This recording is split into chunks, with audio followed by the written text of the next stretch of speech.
Isang hapon na ang kalangitan ay nababalutan pa rin ng abo at usok mula sa digmaan, si Parina, 26 taong gulang, ay naglakad habang hila-hila ang kanyang maleta, tumawid sa hangganan ng Poland kasama ang kanyang ina at kapatid. Walang nagsalita, walang luha, tanging katahimikan at takot ang bumalot sa kanilang puso. Isa siya sa daan-daang libong kababaihan mula sa Ukraine na pinilit lisanin ang kanilang tahanan dahil sa mga bombang walang pinipili at dahil ang kanyang mga pangarap ay nawala kasabay ng unang sirena sa gabing hindi siya makatulog. Ang tanging nais ni Parina ay maging ligtas. Pinili niya ang ruta patungo sa kanlurang Europa bago siya nabigyan ng pagkakataong manirahan panandalian sa Germany. Ngunit ang kanyang kinaharap ay hindi naiiba sa pakiramdam ng isang estranghero sa tahanan ng iba. Bagaman may tulong mula sa gobyerno ng Europa, sa mata ng marami, isa siyang pasanin. Minsan siyang sinabihan ng kanyang may-ari ng bahay sa Berlin, bumalik ka na sa iyong bansa. Pansamantala lang kita dito pinatutuloy, hindi iniimbitahan para bumuo ng bagong buhay dito. Ang mga salitang iyon ay parang kutsilyong muling humiwa sa kanyang puso. Mula Germany, lumipat siya sa France at pagkatapos ay sa United States. Ngunit bawat lugar ay puno ng komplikadong patakaran at isang lipunang masyadong malamig para sa isang taong dating may maliit at mainit na pamilya sa Odessa. Ngunit naganap ang pagbabago nang magpadala ng mensahe ang isang kaibigang babae sa isang pansamantalang kampo ng mga refugee. Maraming Ukrainians ang pumunta at hindi na bumalik. Hindi dahil walang pera pambili ng tiket pabalik, kundi dahil may bago tayong tahanan doon. Pilipinas, isang bansa na hindi niya man lang kilala sa mapa. Natahimik si Parina ng ilang araw bago nagpasya na i-click ang isang video sa TikTok na ipinost ng isang kapwa refugee mula Ukraine na nagngangalang Eva. Sa video, nakangiti si Eva sa tabing ilog, nakasuot ng simpleng damit na may bulaklak at yumuyuko bilang paggalang sa isang tindera ng prutas. Ang voice-over ay nagsasabing, "Hindi ko akalain na ang ngiti ng isang estranghero ay magbibigay sa akin ng lakas na tumawa muli." Nang gabing iyon, kaagad na nag-book si Parina ng flight nang hindi sinasabi sa kanyang ina. Mayroon siyang sapat na pera para sa 3 buwan lamang, ngunit alam niyang kailangan niyang magsimula ng bagong buhay sa kung saan, at ang boses sa kanyang puso ay nagsabi na doon ang posibleng huling sagot. Naiya, Ninoy Aquino, International Airport, 2:00 ng madaling araw. Habang lumalapag ang eroplano mula Qatar ng dahan-dahan, naramdaman ni Parina ang isang bagay na hindi niya naramdaman sa mahabang paglalakbay sa maraming bansa, isang kapayapaang hindi maipaliwanag. Tiningnan niya ang kanyang telepono na nagpapakita ng mensahe mula sa isang babaeng nakilala niya sa pansamantalang kampo sa Romania, si Victoria. Ang mensahe ay nakasulat lamang, "Pagkababa mo ng eroplano, sundan mo lang ang karatula hanggang Gate 3. Hihintayin kita doon." Bitbit ang kanyang lumang maleta, dahan-dahan siyang lumabas patungo sa arrival hall. Kaunti ang mga tao dahil madaling araw. Iginala niya ang kanyang paningin sa paligid at bigla, "Parina!" sigaw ng isang babae, tumakbo at niyakap siya ng mahigpit na halos hindi siya makatayo. Si Victoria ay nakangiti, nakasuot ng simpleng t-shirt at shorts, parang isang ordinaryong Pinay. "Masaya akong dumating ka. Tama ang desisyon mo," ang unang salita ni Victoria. "Welcome back, Parina." Natahimik si Parina. Bahay? Dito? Wala siyang legal na karapatan, wala ang kanyang pamilya, wala man lang salitang citizenship para sa kanya. Ngunit ang mainit na tingin ni Victoria ay nagsimulang magpaniwala sa kanya na ang bahay ay hindi kailangan ng anumang legal na kondisyon. Isang dilaw na taxi ang naghatid sa kanya patungo sa kalsada ng Metro Manila. Hindi tumitigil si Victoria sa pagkukuwento tungkol sa buhay sa Pilipinas. Sinabi niya na ang mga Pilipino ay hindi nagtatanong kung saan ka galing bago sila ngumiti sa iyo. Sinabi niya na pagkatapos niyang magtrabaho sa isang maliit na coffee shop sa Maginhawa sa loob ng ilang buwan, pinatira siya ng may-ari ng libre at tinuruan siya ng Tagalog gabi-gabi. Hindi sila madalas magsalita pero tumutulong sila ng totoo. Binigyan nila ako ng pagkakataon kahit wala akong anuman. Pagdating sa maliit na apartment na inuupahan ni Victoria, nakilala ni Parina ang 3 pang babae mula Ukraine na nakatira roon. Ang bawat isa ay ngumiti at nagpakita ng paggalang sa kanya sa paraang Pinoy kahit hindi sila matata sa Tagalog. Lahat sila ay may trabaho na. Ang ilan ay manikurista, ang ilan ay tagasalin ng online article, ang ilan ay nag-aaral magluto ng pagkaing Pinoy. At sa unang gabi niya sa Pilipinas, tahimik na nakaupo si Parina, tinitingnan ang bubong, pinagmamasdan ang mga ilaw ng Maynila na maliwanag buong gabi. At pagkatapos ay tahimik na umagos ang kanyang mga luha. Hindi dahil sa lungkot, kundi dahil sa unang pagkakataon sa loob ng 2 taon, naramdaman niyang hindi siya nag-iisa. Mahina siyang bumulong, salamat sa bagong tahanan. Ngunit hindi pa niya alam na ang naghihintay sa kanya kinabukasan ay magbabago sa kanyang buong buhay. Ang sikat ng araw sa umaga ay sumasalamin sa manipis na kurtina ng inupahang silid. Nagising si Parina sa amoy ng isang bagay na hindi niya kinasanayan, ang amoy ng bagong lutong pandesal, sinasabayan ng amoy ng adobo at piniritong isda. Binuksan ni Victoria ang pinto ng silid at iniabot ang isang plastic bag. Ito, pandesal at kape. Subukan mo, nak. Ito ang kinakain ko tuwing umaga. Ngumiti si Parina, ngunit hindi niya alam kung paano magsisimula. Ang amoy ay kakaiba, ngunit nakakagulat na nakakatakam. Ilang minuto lang, inanyayahan siya ni Victoria na lumabas at maglakad sa palengke na nasa dulo ng eskinita. Pagpasok niya sa palengke, naramdaman ni Parina na parabang isang bagong mundo ang bumukas sa harap niya. Ang boses ng mga nagtitinda ay masiglang sumisigaw ng kanilang paninda. Ang amoy ng sariwang prutas, gulay at mga pampalasa ay bumabalot sa hangin. Ang mga tao ay naglalakad, nagbabanggaan, ngunit laging may ngiti sa kanilang labi. Bigla, isang Pinay na nagtitinda ng banana Q ang tumingin sa kanya at nagsalita sa Ingles na may pagka-Pinoy na accent. New here? You look like happy now. Welcome, anak. Ngumiti si Parina nang nahihiya bago yumukod ng bahagya, tulad ng itinuro ni Victoria sa kanya kagabi.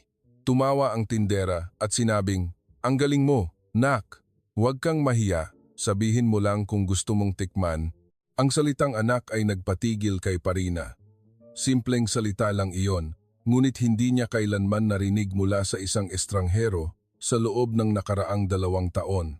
Isang babae na nagtitinda ng puto ay nag-abot din sa kanya ng isang maliit na bag ng libre, sabay sabing, "Ngayon, libre ito, sa maganda." Ang mga taong dumadaan ay ngumiti rin sa kanya, kahit hindi niya sila kilala. Walang nagtanong kung saan siya galing. Walang nanghusga, lahat ay may ngiti lang. Lumakad siya hanggang sa isang maliit na tindahan ng bulaklak. Isang maliit na batang babae ang tumutulong sa kanyang ina sa paggawa ng kwintas ng sampagita. Nag-abot siya ng isang bulaklak ng sampaguita kay Parina at mahinang sinabi, "Para po sa inyo, ate, para swertehin po kayo." Pagbalik sa inupahang silid, nakaupo si Parina, tinitingnan ang kwintas ng sampagita na ibinigay ng bata. Inilagay niya ito sa tabi ng kanyang kama at naisip ang mga tao sa palengke na hindi niya kilala. Walang obligasyong alagaan siya, ngunit nagpakita ng kabutihan ng walang pag-aalinlangan. Sa Europa, lumakad siya sa palengke na sarado ang puso, ngunit dito, lumakad siya na nagsisimulang maniwala muli sa kabutihan ng mga tao. Lumingon siya kay Victoria at sinabing, "Hindi pa ako marunong magtagalog, pero parang naiintindihan na ng puso ko ang Tagalog." At hindi pa niya alam na ang ibang Pinoy ay hindi lang nagbibigay ng ngiti, kundi naglalatag ng isang kinabukasan para sa kanya nang hindi niya namamalayan. Pagkatapos ng isang linggo sa Pilipinas, nagsimulang maramdaman ni Parina na ang kanyang buhay ay hindi na nakakulong sa salitang refugee, kundi nagsisimula ng umusbong ang mga bagong salita sa kanyang isipan. Bagong simula, pagkakataon, posibilidad. Nang umagang iyon, inanyayahan siya ni Victoria na bumalik sa palengke, ngunit sa pagkakataong ito, mayroon silang destinasyon. Isang maliit na kapehan sa gilid ng kalsada sa ilalim ng isang puno ng mangga sa tapat ng isang paaralan. Ang may-ari ng tindahan ay isang Pinoy na nasa kalagitnaan ng edad, si Lolo Montri, nakasuot ng kupas na polo shirt, magalang magsalita at laging may ngiti sa labi, tulad ng lahat ng mga nagtitinda sa palengke na nakilala niya sa Pilipinas. Ipinakilala siya ni Victoria. "Si Lolo Montri po, napakabait. Tinulungan niya ako noong una akong dumating sa Pilipinas Pinayagan niya akong magsanay dito ng libre. Pagkatapos ng simpleng pagpapakilala, tinanong siya ni Lolo Montri, "Gusto mong subukang magtrabaho? Hindi mo kailangan maging magaling sa Tagalog, basta may ngiti at sipag ka lang, sapat na." Ang tanong na iyon ay nagpatigil kay Parina. Hindi niya akalain na may mag-aalok ng trabaho sa isang taong wala man lang permanenteng papeles sa pagtatrabaho. "Hindi po ako marunong gumawa ng kape," mahina niyang sagot sa Ingles. Tumawa si Lolo Montri, "Kung ganoon, tuturuan kita. Sa unang araw, huwag ka lang gumawa ng kahit ano, umupo ka lang at manood. Unti-unti kang matututo." Buong umaga, nakaupo siya sa likuran, pinagmamasdan kung paano nagtimpla si Lolo Montri ng tradisyonal na kapeng Pinoy, naglalagay ng gatas, nagdaragdag ng yelo, at ibinibigay sa mga customer na may pamilyar na bati. "Ayan nak, kapeng Pinoy mo." Maraming estudyante ang bumili. Ang ilan ay kapeng barako, ang ilan ay kapeng puti, ang ilan ay nagbibiro lang kay Lolo. Mahinang sinabi ni Lolo Montri kay Parina, "Nasaan ka man, nak, kung may magbibigay sa iyo ng pagkakataon, samantalahin mo. Pero kung wala, ikaw ang magbigay. Babalik din ang pagkakataon." Ang mga salitang iyon ay tumimo ng malalim sa kanyang puso. Walang taga-Europa ang nagsalita sa kanya ng ganoon. Walang naniwala na mayroon siyang maibibigay maliban sa awa. Nang magsara ang tindahan sa tanghali, inabot sa kanya ni Lolo ang 100 pesos. "Ito, pambayad sa pagtulong mo sa pag-abot ng baso." Tatanggihan sana ni Parina, ngunit nagpatuloy si Lolo, "Dito, walang nagbibigay ng libre, kundi nagbibigay dahil nakikita nila ang halaga mo." Tahimik niyang tinanggap ang perang iyon at sa kanyang isipan, umalingaw-ngaw, "Ito ang unang sahod na nakuha ko bilang isang tao, hindi bilang isang refugee." Nang gabing iyon, nagsulat siya ng mahabang mensahe sa kanyang ina sa Ukraine, "Ma, hindi lang dagat at magagandang simbahan ang Pilipinas. Tulad ng nakita natin sa mga dokumentaryo, mayroon itong mainit na puso ng tao na para bang ipinanganak akong muli." Ngunit hindi pa niya alam na ang isang tasa lamang ng kape sa gilid ng kalsada ay magdadala sa kanya ng mas malapit kaysa sa iniisip niya at magiging isang pangarap na trabaho na hindi niya kailanman alam na umiiral. Isang linggo lang matapos siyang magsimulang tumulong sa pag-abot ng baso sa tindahan ni Lolo Montri, naging pamilyar na si Parina sa mga regular na customer. Ang sinumang dumaan tuwing umaga ay makikita ang isang dayuhang babae na may ginintuang buhok at nakangiting mukha sa likod ng mainit na kaldero. Ngunit ang kakaiba ay nagsimulang tawagin ng maraming customer ang kanyang pangalan ng tama. "Parina, ikaw ba ang nagtimpla? Gusto ko ang kapeng puti na gawa mo. Magandang umaga, Parina. Kaya mo yan, nak." Mas sumaya ang tindahan mula nang dumating ka rito, ang sarap tuloy magkape tuwing umaga. Samantalang dati, siya ay isang estranghero lamang na walang gustong tingnan sa mga malalaking lungsod ng Europa. Dito, sa loob lamang ng ilang araw, sinimulan siyang tawagin ng mga estranghero sa kanyang pangalan na parang nagkaroon siya ng totoong pagkatao. Nagsimula si Lolo Montri na hayaan siyang magtimpla ng ilang baso kahit nagkakamali pa siya sa pagbigkas ng pangalan ng mga menu. Ngunit ang mga customer ay tumawa at magiliw siyang tinuruan. "Hindi ito kapeng barako, nak. Ito ay kapeng Pinoy na may gatas. Dapat buong puso mong timplahin si Parina, matatamis ang mga Pilipino." Natuto siya mula sa kanyang mga pagkakamali, ngunit walang nagalit, walang nanghusga. Puro lang, "Walang anuman, nak, at tuturuan kita." Isa sa mga regular na customer ay isang gurong babae mula sa kalapit na paaralan na nagngangalang Ginang Mina. Isang araw, nag-abot si Ginang Mina sa kanya ng isang maliit na papel na may nakasulat na simpleng salita sa Tagalog at ang kanilang bigkas sa Ingles. Tulad ng, "Salamat po, anong gusto ninyo? Gusto ninyo ng kaunting tamis?" Subukan mong magsalita ng isang salita araw-araw para makipag-usap ka sa mga customer, ngumiti si Ginang Mina. Kinuha ito ni Parina na may tahimik na luha na umagos nang hindi niya namalayan. Hindi niya kailanman naramdaman na ang wika ay magiging tulay ng puso tulad nito. Matapos magsara ang tindahan araw-araw, madalas siyang turuan ni Lolo Montri ng maliliit na sikreto tulad ng, "Hindi lang kape ang mahal ng mga Pilipino, nak, kundi ang magandang pakiramdam habang iniinom ito. Kung ngingiti ka sa bawat isa habang iniaabot mo ang baso, mas tatandaan kanila kaysa sa lasa. Pinakinggan ni Parina ang bawat salita at sinimulan niyang ayusin ang kanyang paraan ng pagtimpla. Nagdagdag siya ng malasakit, eye contact at higit sa lahat, ang kanyang puso sa bawat baso. Mula sa isang babae na tumakas sa bomba, naglakbay sa iba't ibang kontinente na may sugatang puso, ngayon, mayroon siyang maliit na reputasyon sa isang bangketa sa Maynila. Ang kanyang pangalan ay tinatawag na may ngiti, hindi awa, kundi pagmamahal sa kanyang tunay na pagkatao. At hindi pa niya alam na ang pagtawag sa kanyang pangalan ngayon ay magdadala sa kanya sa isang bagong pangarap na hindi niya kailanman alam na umiiral sa kanyang puso. Isang umaga sa tag-ulan, ang kalangitan sa Maynila ay mas madilim kaysa karaniwan, umaambon mula pa sa madaling araw. Mas tahimik ang coffee shop ni Lolo Montri kaysa sa karaniwan. Ang ilang regular na customer ay hindi dumating, ang ilan ay dumaan lamang at nagmamadaling umalis. Nakatayo si Parina, nagtitimpla ng kape ng buong konsentrasyon tulad ng dati. Nagsisimula na siyang maging mas matatas sa Tagalog. Gusto ninyo ng kaunting tamis? Anong gusto ninyo? Kahit may accent pa rin, lahat ng customer ay ngumiti kapag narinig siya. Malapit sa tanghali, isang Pinoy na lalaki na nasa 50s ang lumapit at tahimik na umupo sa silya sa harap ng tindahan. Nakasuot siya ng lumang, kupas na polo shirt. Ang kanyang mga mata ay pagod at tila may mabigat siyang pasan sa kanyang isipan. Umorder lamang siya ng kapeng barako, walang asukal. Tinimpla ni Parina ang kanyang order at iniabot ang baso na may ngiti. Salamat po.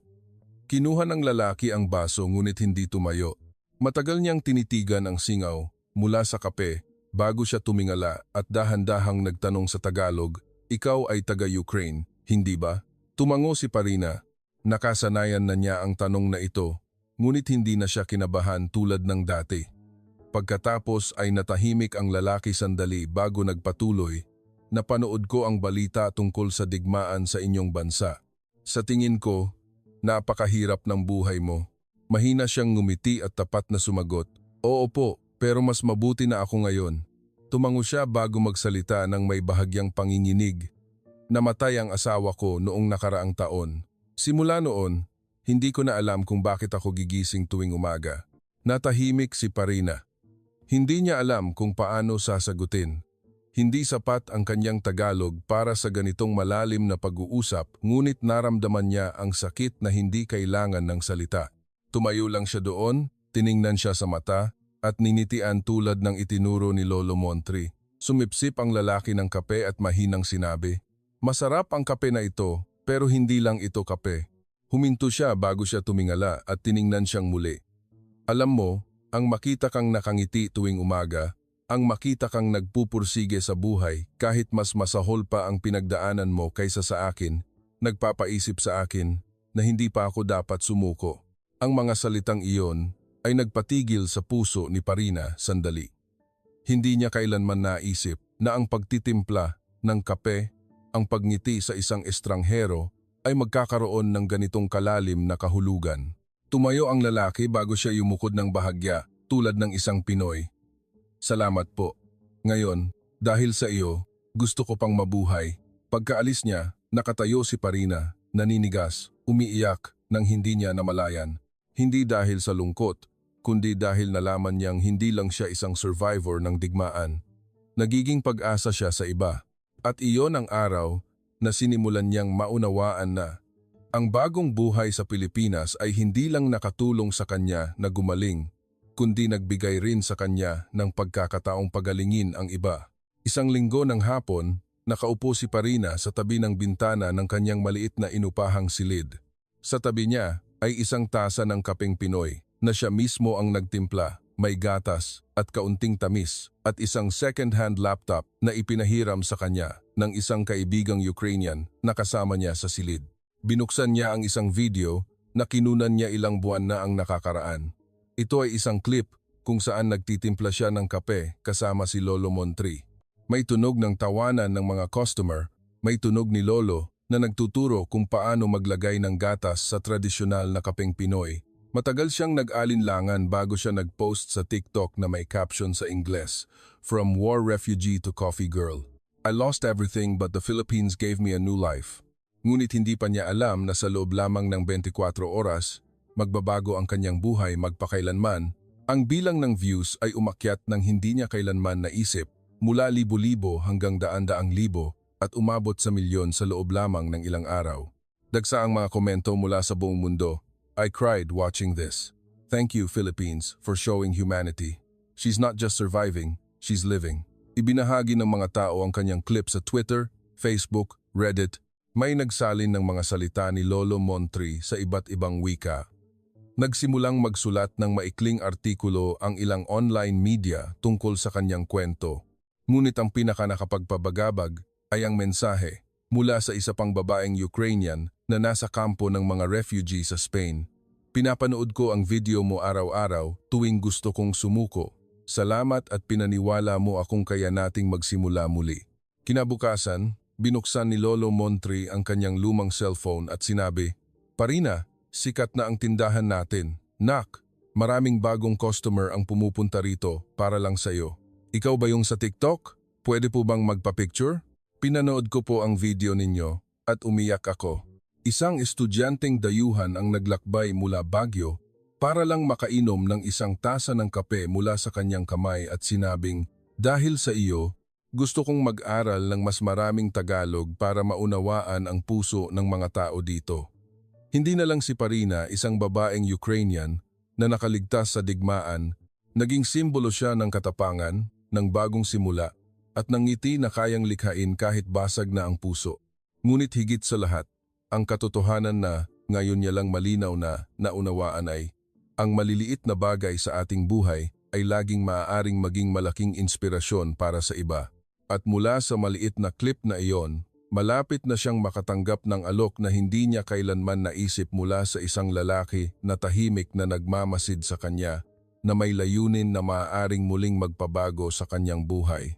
Matapos mag-viral ang TikTok clip ni Parina, nagsimula siyang makilala sa mga sumusunod na mahilig sa mga kwento ng inspirasyon at totoong buhay ng mga ordinaryong tao. Ngunit ang hindi niya inaasahan ay ang makatanggap ng mensahe mula sa isang Pinoy na lalaki na tila hindi lang simpleng humahanga sa kanya tulad ng iba. Ang pangalan niya ay Pat at siya ang may-ari ng isang maliit na home-based cafe sa Bonifacio Global City. Ang kanyang mensahe ay napakaikli. May talento ka na mas malaki kaysa sa iniisip mo. Kung nasa Maynila ka pa, gusto mo bang dumaan at uminom ng kape sa tindahan ko? Hindi niya kilala si Pat. Hindi niya alam kung tapat ba siya o may ibang hangarin. Ngunit may isang bagay sa mensaheng iyon na nagbigay sa kanya ng kapayapaan. Hindi nagmamadali, hindi maligoy ang mga salita.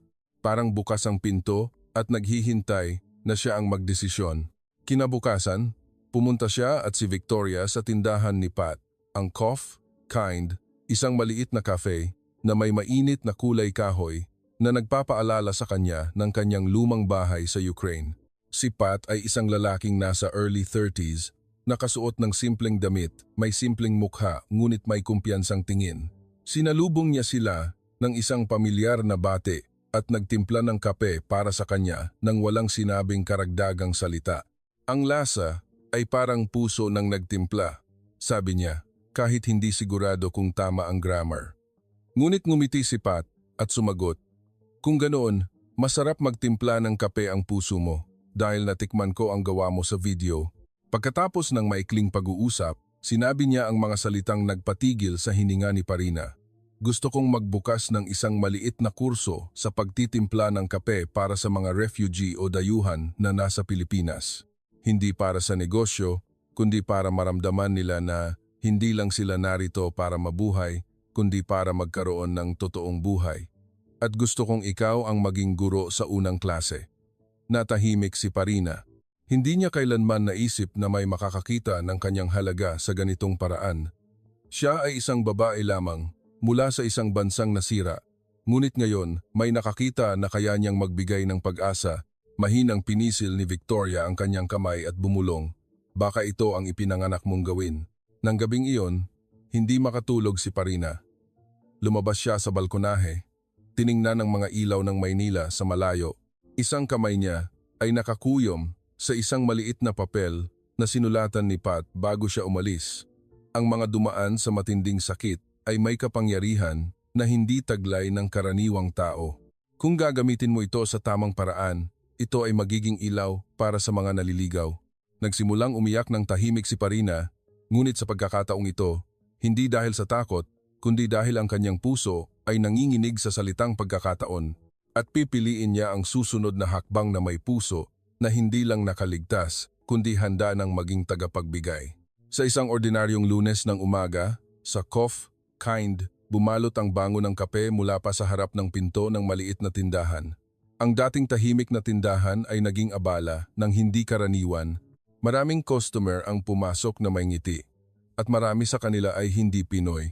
Isang babae mula Vietnam, isang lalaki mula Germany, isang dalagita mula Indonesia, at isang binata mula India ay nakaupo ng magkakasunod sa mahabang bar counter, may dalang notebook sa kamay. Ang magkapareho sa kanilang lahat ay ang mga matang nakatingin kay Parina. Ngayon ang unang araw ng Coffee Class for New Life na magkasamang inorganisa ni Pat at Parina. Isang klase na walang bayad, walang certificate, walang salitang guro o estudyante. Mayroon lamang mga taong gustong magsimula muli at mga taong dumaan na sa ganoong karanasan. Nakatayo si Parina sa harap ng bar na may nanginginig na mga kamay. Hindi pa siya kailanman nagturo sa sinuman. Hindi niya kailanman naisip na ang kanyang dating basag na buhay ay magiging isang kurso. Ngunit nang makita niya ang mga mata ng mga taong iyon, alam niya kaagad na naiintindihan siya ng lahat nang hindi gumagamit ng parehong wika. Hindi lang inumin ang kapeng Pinoy, dahan-dahan niyang sinimulan. Ito ang nagbalik sa akin ng ngiti. Nagsimula siya sa pagpapakita ng mga pangunahing hakbang, pagpapakulo ng tubig, pag-filter, pagtimpla ng tradisyonal na kape, paglalagay ng gatas, at ang pinakamahalaga, ang pag-abot ng baso sa customer na may salitang, "Ngayon, masarap po ito." Tinuruan niya ang lahat ng ngumiti habang nagtitimpla, na tumingin sa mata ng customer habang iniaabot ang baso, na pakinggan ang sariling puso bago magbuhos ng mainit na tubig. Pagkatapos ng unang klase, nag-post si Pat ng larawan sa page ng tindahan na may caption, "Ngayon, hindi lang tayo nagturo ng pagtimpla ng kape, kundi itinuro natin sa isa't isa na lahat tayo ay may halaga." Ang post na iyon ay ibinahagi ng mahigit 10,000 beses sa loob ng wala pang 2 araw. Nagpadala ng mensahe ang mga tao mula sa buong mundo upang mag-apply sa klase. Ang ilan ay mula sa Pilipinas, ang ilan ay mula sa Poland, at maging ang mga tao mula sa Ukraine mismo ay nagsulat, "Gusto kong lumipad at mag-aral sa iyo, Ate Parina, dahil hindi pa ako ganap na gumagaling mula sa digmaan." Kinailangan ni Pat na lumikha ng isang waiting list nang hindi niya inaasahan. Kahit na ang tindahan ay kayang mag-accommodate ng wala pang 10 tao bawat klase, masaya ang lahat na maghintay. Hindi dahil gusto nilang maging barista, kundi dahil gusto nilang pagalingin ang kanilang sarili sa isang kapaligiran na puno ng bango ng kape at tawanan. Umupo si Parina sa tabi ni Pat pagkatapos ng unang araw ng klase. Ngumiti siya at mahinang sinabi, "Akala ko wala na akong maibibigay sa mundong ito, pero tila gusto lang ng mundo na maging ako." At hindi pa niya alam na ang nagsimula sa isang maliit na sulok ng Maynila ay nagiging isang phenomenon na pag-uusapan ng media sa buong mundo. Wala pang 2 buwan matapos magsimula ang coffee class ni Parina, ang kanyang pangalan ay lumabas sa ilang pandaigdigang website ng balita nang hindi niya namalayan. Nagsimulang magsulat ang BBC, Al Jazeera, DW, pati na rin ang mga inspirational blogger sa buong mundo tungkol sa isang babaeng refugee mula Ukraine na hindi lang nakaligtas, kundi naging ilaw sa iba.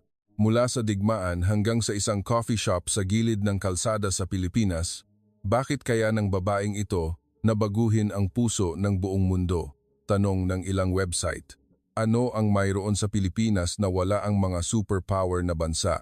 Ang pangalan ng Coffee Kind ay nag-rank bilang isa sa mga lugar na pinakagusto ng mga turista na bisitahin sa Maynila sa TripAdvisor sa maikling panahon. At ang sumunod ay ang mga kahilingan para sa panayam mula sa buong mundo. Mula sa isang film crew mula New York, isang dokumentaryo mula France, at isang news team mula Japan. Isang araw, lumapit si Pat at inabot ang kanyang telepono kay Parina. "Kinontak ka ng BBC. Gusto ka nilang interviewin sa isang buong episode." Natahimik siya ng matagal bago mahinang sinabi, "Ano ang dapat kong sabihin?" Tumawa si Pat. "Sabihin mo lang kung ano ka. Huwag ka nang maglagay ng kung ano-ano." Sa panayam ng araw na iyon, tinanong siya ng team ng kung ano-ano. Ano ang nararamdaman niya na naging icon ng mga refugee? Gusto ba niyang bumalik sa Ukraine? Sa tingin ba niya, ano ang ibinigay ng Pilipinas na hindi na ibigay ng Europa? Sumagot si Parina sa Ingles na may bahagyang Tagalog accent, ngunit bawat salita ay direkta at tapat mula sa puso. "Hindi ko gusto maging icon, gusto ko lang ng normal na buhay. Mahal ko pa rin ang Ukraine, pero ang bahay ay kung saan ligtas ang puso, at ngayon, ang puso ko ay narito." Ibinigay ng Pilipinas ang hindi ko nakuha sa ibang lugar. Ang pakiramdam na ako ay mahalaga, nang hindi kailangan magpaliwanag. Natahimik ang team ng ilang minuto bago lumapit ang isang babaeng producer at niyakap siya ng mahigpit na may nanginginig na boses. "Salamat sa pagsasalita para sa milyon-milyong kababaihan sa buong mundo." Matapos i-ere ang kanyang panayam, nag-trending ito sa maraming bansa.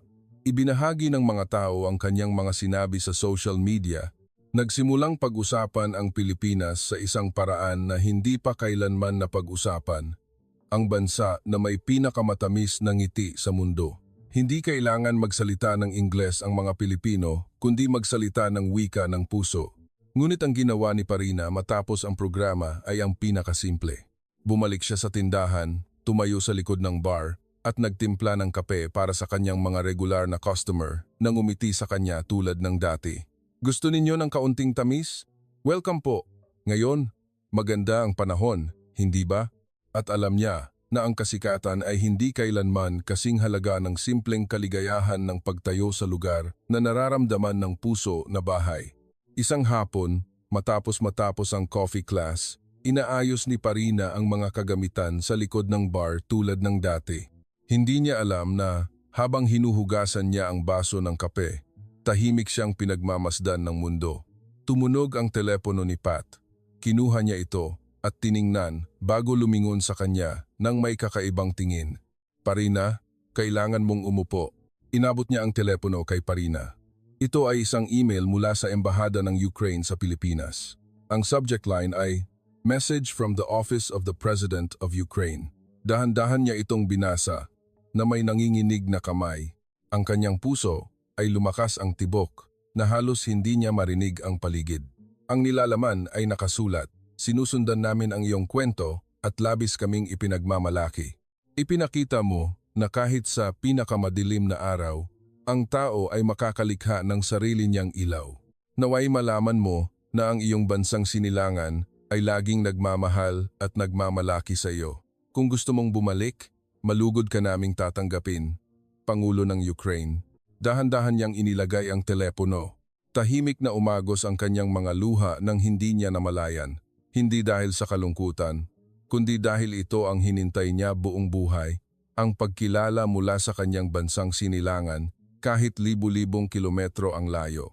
Tiningnan siya ni Pat ng tahimik at mahinang sinabi, "Paano mo siya sasagutin?" Niyakap ni Parina ang sarili, huminga ng malalim, bago kumuha ng isang piraso ng papel at isinulat ang kanyang sagot sa detalyadong sulat kamay. "Salamat mula sa puso para sa magagandang salita. Mahal ko pa rin ang Ukraine at mamahalin magpakailanman. Ngunit sa ngayon, gusto kong mamuhay ng tahimik dito sa maliit na bansa na nagbigay sa akin ng pagkakataon na maging isang ordinaryong, masayang tao. Kung may digmaan pa sa mundo, gusto kong magtimpla ng kape para makangiti muli ang mga nasasaktan. Dahil alam ko na ang init ng isang tasa ng kape ay makakapagpabago ng masamang araw sa isang bagong simula." Iniabot niya ang papel kay Pat. Tahimik niya itong tinanggap na may luha sa mata ng walang hiya. Ilang araw pagkatapos, ang kanyang liham ay ibinahagi sa website ng Embahada at muling nag-viral sa online. Ang mga tao mula sa Ukraine, Pilipinas, at iba pang bansa ay nagsulat ng mga komento na nagsasabing hindi lang siya ipinagmamalaki ng Ukraine, kundi ng mundo. Ito ang kapangyarihan ng pagkatao na hindi kailangan ng anumang bandila para patunayan. Ngunit para kay Parina, ginagawa pa rin niya ang parehong bagay. Sa likod ng bar, nagbibigay ng ngiti sa mga customer at nagtitimpla ng kape na may tahimik na puso. Alam na niya na hindi kailangan ng posisyon, hindi kailangan ng spotlight, sapat na ang maging minamahal ng buhay. Sa pagtatapos ng Oktubre, mahina ang ambon, ang huling araw ng tag-ulan sa Maynila. Nakatayo si Parina sa likod ng bar ng Cough, Kind, nakasuot ng kremang apron na may burdang pangalan niya sa Tagalog, Parina. Ngumiti siya sa unang customer ng araw, ang parehong lola, na laging pumupunta tuwing umaga at umorder ng kapeng barako na may kaunting tamis.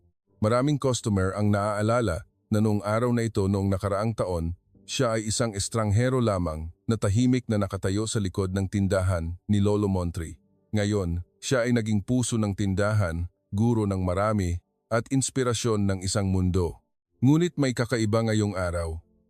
Habang nagbubuhos siya ng gatas sa baso, isang matandang babae ang pumasok sa tindahan na may hawak na puting payong.